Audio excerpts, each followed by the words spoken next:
Hey, it's a busy holiday week, and during this week, we are bringing you a look back at some of the most compelling stories and conversations we've covered for you in 2024. It's 24 in review. This is a special report from True Crime Today and the Hidden Killers podcast. I'm Tony Brueski. Thank you for joining us. Press conference today taking place after a hearing for Heuermann as he is charged in a fourth murder of the Gilgo Beach Four. Maureen Brainard-Barnes is now on his list of likely victims. We're going to take you now to the press conference that's being held by District Attorney Ray Tierney in the matter. Let's take a listen. Just before I say anything else, I just want to preface my remarks. At this stage, these are just allegations. We are going to, we look forward to proving them in court. We're here to discuss the superseding indictment. The only change in that indictment is that we've charged the murder of Maureen Brainard-Barnes, which occurred in July of 2007, and that is included in the murder of the other three women, that being Melissa Barthelemy, Megan Waterman, and Amber Costello. Before I discuss the indictment, I want to thank as always, I want to thank our task force partners, Suffolk County Police Department. We have, among others, we have Acting Commissioner Rob Waring. This is Rob's first appearance. Now that he's acting commissioner, I know he's going to take a more active role in this case, which we welcome. We're also Homicide Lieutenant Kevin Byer and his team is here as well. We thank them for their hard work.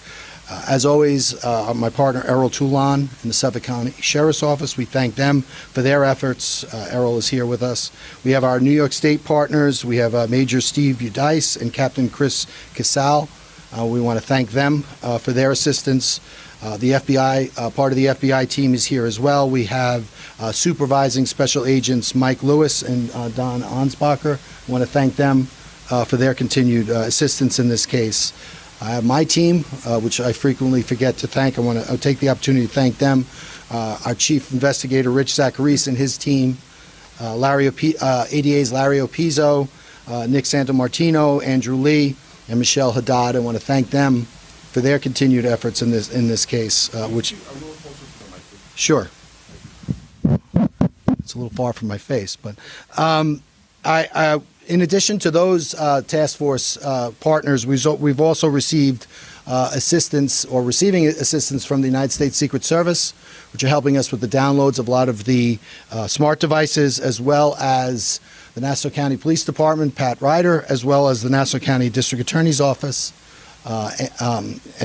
Their assistance has been invaluable as well, so we want to thank them.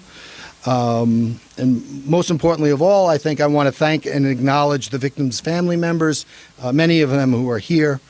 I want to thank them for their continued support and advocacy, not only for their family members, but for victims everywhere. And I think it's important that we keep in mind what this case is about. Maureen Brainard-Barnes was 25 years of age when she lost her life. Melissa Barthelemy was 24. Megan Waterman was 22, and Amber Costello was 27. This is what this case is about. This is what this case should be about. And I'll confine my remarks about Maureen, but we could say the same thing about the other three women. Maureen was, she was an intellectual. She was a writer. She was an artistic person. She cared very deeply about the people that she loved. She fiercely protected them. She was a devoted sister, devoted mother, devoted daughter, and she's sorely missed by those that loved her. And I know I speak for the entire task force when I say it's been an honor and a privilege to work these cases.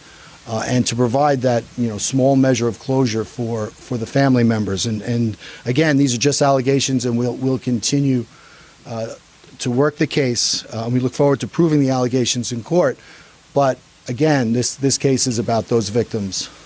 So I just ask that we all keep that in mind. As I've said, we've charged the murder of Maureen Brainard-Barnes to add to the already charged murders of Melissa Barthelemy, Megan Waterman and Amber Costello. The defendant is charged with murder in the second degree, not murder in the first degree, because for murder in the first degree, you have to commit 3 murders within a 24-month period, and the numbers just don't work out. Maureen was murdered in July of 2009. July of 2007. Melissa was murdered in July of 2009. Megan, June of 2010. And Amber in September of 2010. So that just the numbers didn't work out for murder in the first degree as to the Brainard-Barnes murder. So this indictment marks a change in the investigation. The grand jury investigation of the so-called Gilgo 4 is over. It has been concluded. And we will proceed with those cases in court. And again, we look forward to proving the allegations. But there should be no mistake. The work of the grand jury is continuing. Now we've talked about the transition from the grand jury to the prosecution. Well, with regard to those other bodies and those other murders, the grand jury, the task force will continue to investigate those cases. They'll be investigated through the grand jury, and when it is appropriate, and if we have anything to say, we will say it at that time. But we're going to let that investigation play out. Before I turn it over for questions, I'll just talk about the bail letter. The bail letter discloses some further information on the case. Obviously, it's not all of the evidence in the case, but it does disclose some. So I'll synopsize that and open it up for questions at the end. With regard to the first part of the bail letter, it indicates that the task force has established that the defendant's family was out of state during Maureen Brainard-Barnes' murder, just as they were out of state during the murder of the other 3 victims. The family had checked into a hotel in Atlantic City in July 6th of 2007, and they remained there until approximately July 20th of 2007. And both the documentary evidence as well as witness statements have indicated that during the time of Maureen Brainard-Barnes' disappearance on or about July 9th of 2007, Heuermann was not with his family. He joined them sometime thereafter. We also recovered 2 burner phones from the defendant at the time of his arrest. The phone ending in 1697 was recovered from his office, and the phone 2671 was recovered from his person. With regard to the phone ending in 1697, again, we see the same repetitive activity on that phone. It was used to contact numerous sex workers. We also were able to use it to identify an alias, Andrew Roberts, which was a known alias being used by the defendant.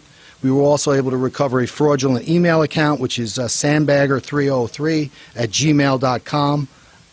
The Sandbagger email address was used similar to the T-Hawk fraudulent account. The T-Hawk was used after Sandbagger, but the Sandbagger account was used once again to search for torture porn and info on the Gilgo case, on the Gilgo investigation, and victims' families. The defendant was particularly interested in the cellular telephone technology being not only used by the FBI, but specifically by the FBI in this case. We also recovered numerous electronic devices from the defendant, including a number of laptops, smartphones, tablets. From that, we learned that the defendant undertook numerous searches for software that could assist in erasing or wiping data from computer and digital devices such as Easy Hide IP and Shredder X. He used those 2 applications to destroy evidence in this case.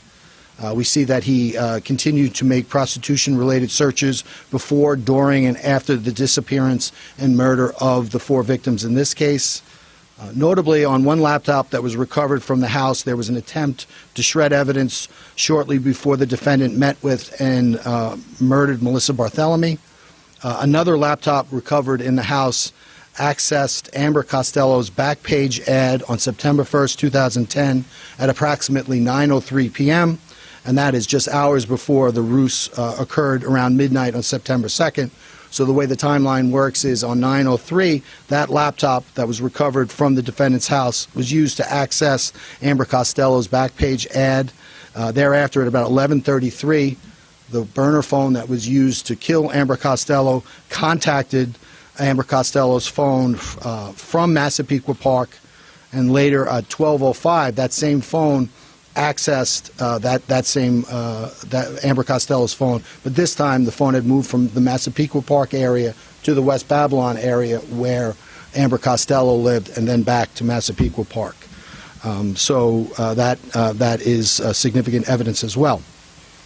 I think the biggest change is the DNA evidence, and we've received significant DNA evidence between the time of the first arraignment and this time, which I'll synopsize for you. At this time, we've always spoken, right from the very beginning, we spoke about the 5 hairs of significance that were recovered from 3 of the 4 burial sites of the women. So I'll just go through that. We earlier reported on mitochondrial DNA evidence as to 3 of those hairs. We now have nuclear DNA results for all 5 of the hairs. So I'll go through it. The first, the most significant hair for the purposes of the superseding indictment was the hair that was found on Brainard-Barnes. It was found on the buckle of the belt that secured her lower body, and we also found three hairs at the site of Megan Waterman's burial. We found 2 female hairs and 1 male hair. The male hair was found at the bottom of the burlap that Megan Waterman was wrapped in, and the 2 female hairs were found around the head area, one at the top of the burlap and one near the tape that was used to restrain Megan Waterman's head. The 5th hair was a female hair that was found in the area of Amber Costello's head. Now, at the time of the original arraignment, we reported on mitochondrial DNA results for 3 of those hairs.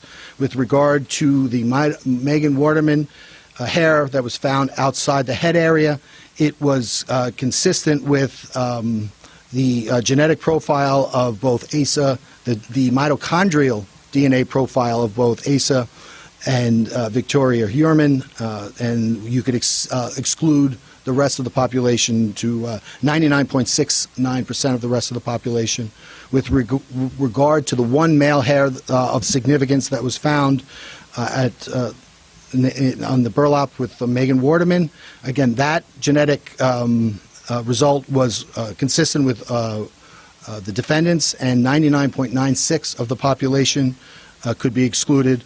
And then finally, we had the mitochondrial results with regard to the female hair found at the Costello burial site, and that was consistent with the genetic profiles of both Asa and Victoria Heuermann, and that was to an exclusion of 99.98% of the rest of the population. And if you remember the science of mitochondrial DNA, unlike nuclear DNA, you inherit that solely from your mother. So a mother and a child will have identical mitochondrial DNA profiles. So that is the mitochondrial results. We now have nuclear DNA profiles on all 5 of the questioned hairs, and we use this using the SNP or SNP process.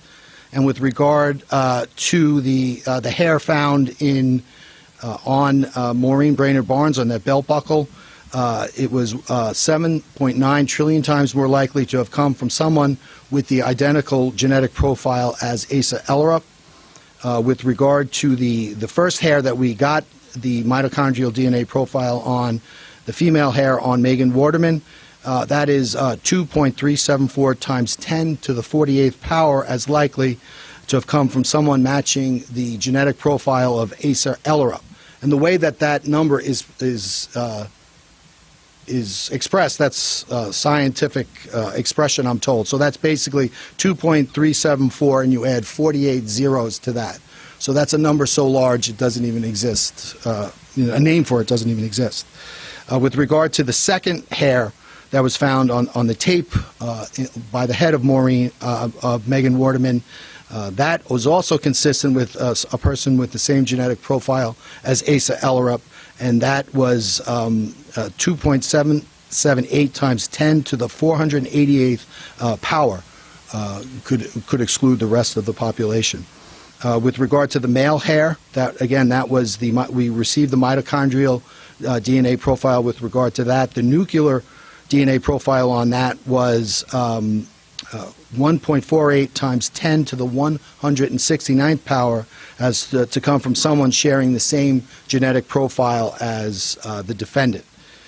And finally, with regard to Amber Costello, we received the nuclear DNA profile on that, and that was 4.654 times 10 to the 63rd power, as likely to have come from someone with the same genetic profile as his daughter, Victoria Heuermann.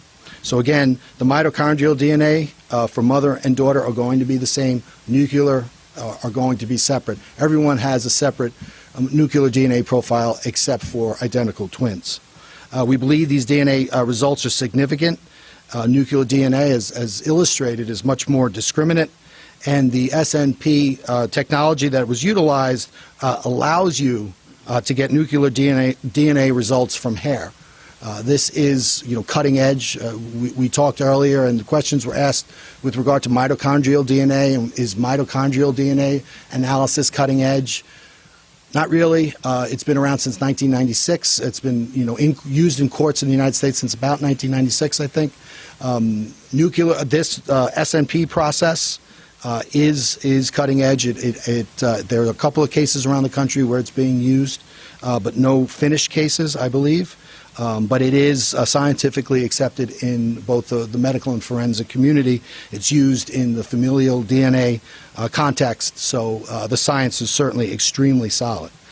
And the good thing about it is it's allowed us to differentiate between those Victoria Heuermann and Asa Ellerup hairs. So that's important. So that's basically the bail letter. I'll open it up to questions, but I just want to end with, we said at the very beginning that we were going to take a comprehensive look at the Gilgo 4 cases. I think we've done that. We've completed that. We used the grand jury process. Now we move to the second phase. The second phase being the prosecution of these 4 cases, as well as continuing to use the grand jury to investigate the other cases, the other bodies, and the other murders, which we think are investigatively significant. And we're certainly going to do that. We're going to use the same methodology. We're going to use the grand jury. And if we come to a result in the time, and when the time is appropriate, we'll have further comment on that. So that's it. Does anybody have any questions? Yeah, regarding the ongoing investigation, how many recovered bodies, other victims, are part of that investigation? So we're not going to talk about it because we're going to wait until we're able, we'll talk about that in court. But suffice to say that it will be a comprehensive investigation with regard to a number of the bodies. Is Melissa's family here and did they want to speak? So I think later the families will be speaking. They have an attorney that they're going to be speaking. You mentioned that you had. There's going to be I'm sorry, not to cut you off, right after this. In terms of I'm sorry. Go ahead. I cut you off. Sorry. I didn't mean to. No, go ahead. So you mentioned that the Secret Service helped you guys out with the devices, downloading devices, and finding out about what data had been destroyed through those. Who's helping out with the DNA? Like, why was there a second rollout of DNA? So we use, of course, our excellent Suffolk County Crime Lab has helped us with DNA analysis. We've also utilized 2 outside forensic labs. We haven't disclosed those names just because we want them to do their work. We've disclosed some of those reports, so the defense is aware of the names of those 2. We just haven't disclosed them. And their work continues. In terms of the grand jury that you were talking about, the investigation of the Gilgo 4 you said has ended. Is this same grand jury now going to be investigating the remainder of the murders? Yes, the grand jury investigation with regard to Gilgo continues, yes. And is the same Yes. grand jury? Would Melissa can, because she is right here now, like to say it? Well, I think there are going to be a couple of words spoken by the members of the family after we're done with ours. Right here. Right, can you put into context in layman's terms the DNA and how and why it's significant in the case against Mr. Heuermann? So I think with regard to the DNA, first you have what we had previously was mitochondrial DNA.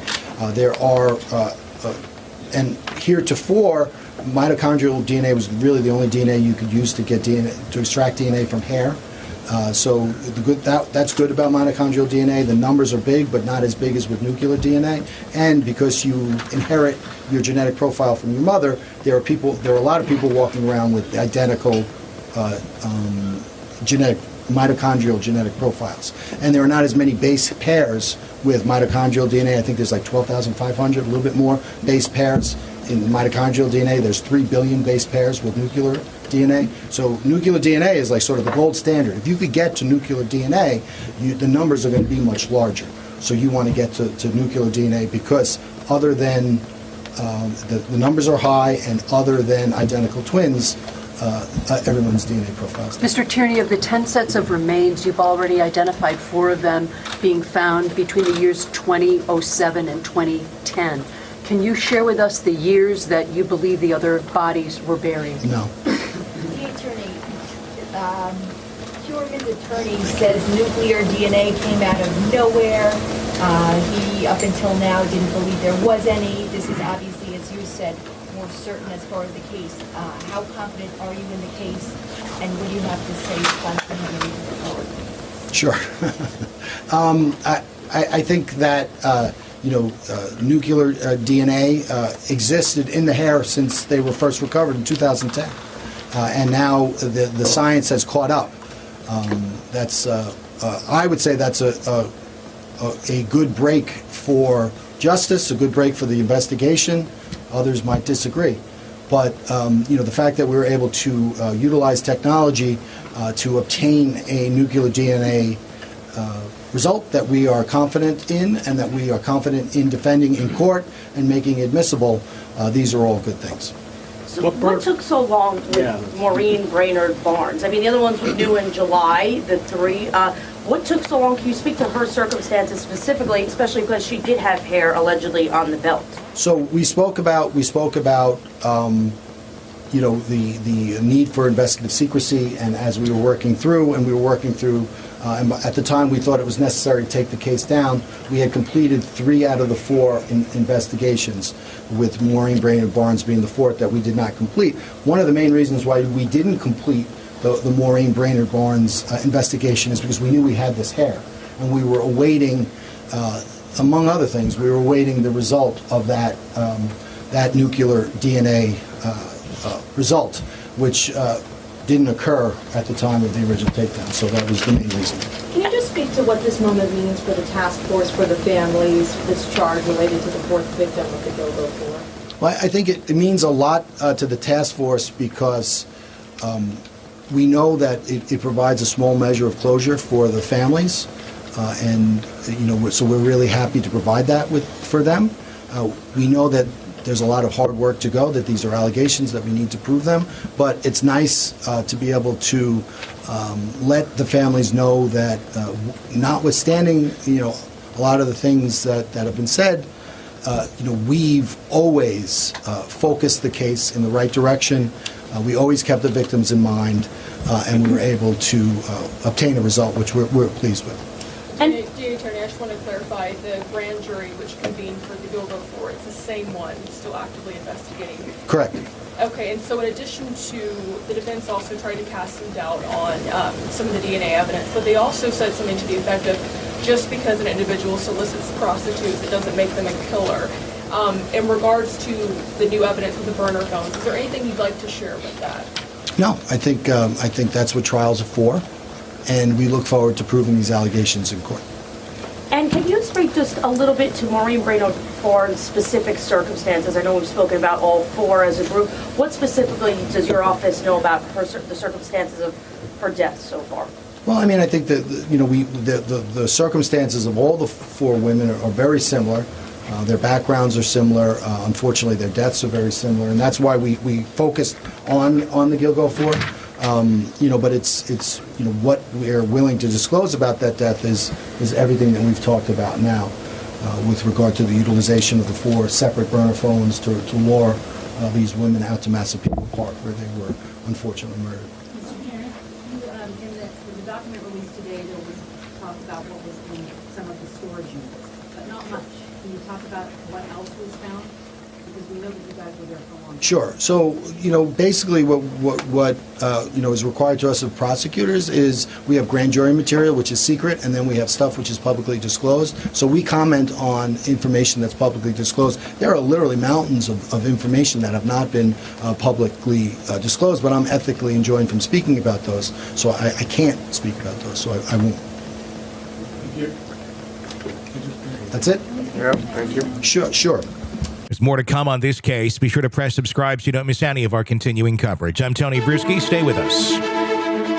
This has been a special report from True Crime Today and the Hidden Killers podcast. Want to listen ad-free? Want advanced access to all of our interviews before anyone else? Become a True Crime Today Premium Plus subscriber on Apple Podcasts. You get every episode commercial-free. So you can binge on true crime until you can binge no more. Search True Crime Today Premium Plus on Apple Podcasts now, or go to our podcast page and sign up now. More of the Hidden Killers podcast next.